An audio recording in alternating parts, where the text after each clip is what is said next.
Alors, je reviens sur la question de l'outil. Il faut très attention aux outils. Selon le rapport qu'on a avec un outil, on est du côté des maîtres ou des esclaves. Toute tentation d'utiliser un outil nous fait basculer vers le côté de l'esclave. L'esclave, il se sert des outils. Et le langage est un outil.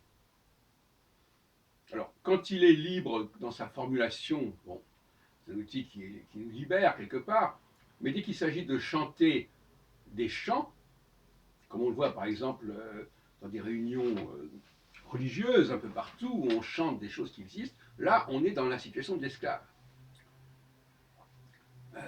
Quand il s'agit de jouer des morceaux déjà existants, on est également dans la situation de l'esclave. Le maître, il est dans l'improvisation. Il fait quelque chose qui n'a pas encore été, qui n'a pas encore existé. Il fait exister quelque chose de nouveau. C'est ça le maître.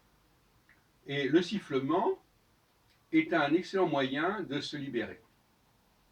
Parce que d'abord, le sifflement, ce n'est pas un outil extérieur, donc c'est un outil intérieur, mais les outils intérieurs, ce n'est pas aliénant que les outils extérieurs. Et on peut faire ce qu'on veut avec, on peut composer, on peut improviser avec le sifflement. Et puis le sifflement, c'est l'esprit, c'est le rouar. Donc je suis pour une réhabilitation complètement du sifflement. C'est le souffle, c'est le rouar, c'est l'esprit, parce que le mot esprit vient aussi de là, de cette notion de respiration. Et il est tout à fait regrettable que les religions, parfois, ont même une hostilité envers le sifflement. Ils y voient une forme d'incivilité, à la limite. On va parler des musulmans qui y voient un appel au diable.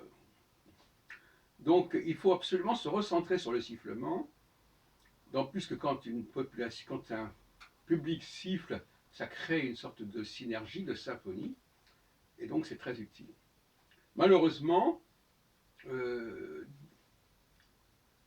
improviser, ça veut dire sentir l'outil, mais le faire parler, cet outil, non pas être à son service. Donc le transcender.